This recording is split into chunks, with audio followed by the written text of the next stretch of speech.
बिस्मिल्लाहिर्रहमानिर्रहीम, अस्सलाम वालेकुम। Welcome to cooking and crafting. कैसे हैं आप?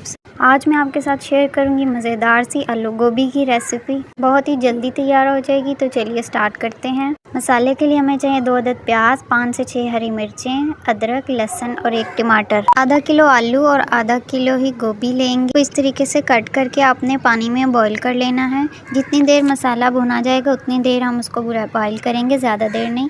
लास्ट पे आपने उसके अंदर 1 चम्मच हल्दी भी ऐड कर देनी है। अदरक लहसुन का पेस्ट बना लेंगे, उसमें 1 चम्मच जीरा, 1 चम्मच धनिया शामिल करेंगे। इसके बाद प्याज लेंगे, उनको ब्राउन कर लेंगे। उसके बाद अदरक लहसुन का पेस्ट ऐड करेंगे, इसको अच्छे से भून लेंगे।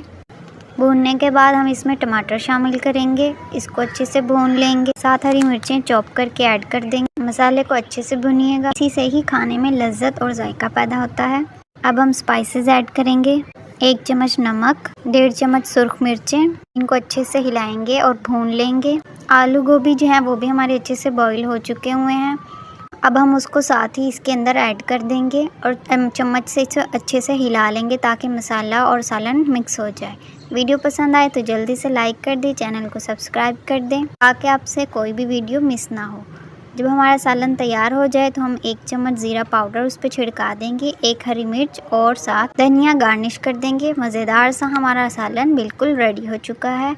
इसको जल्दी से सर्व करेंगे और घर वालों से तारीफ़ें बटोरेंगे। मुझे कमेंट्स में ज़रूर बताइएगा आपको आज की रेसिपी कैसी लगी। मिलते हैं नेक्स्ट वीडियो में, तब तक के लिए अल्लाह हाफिज़।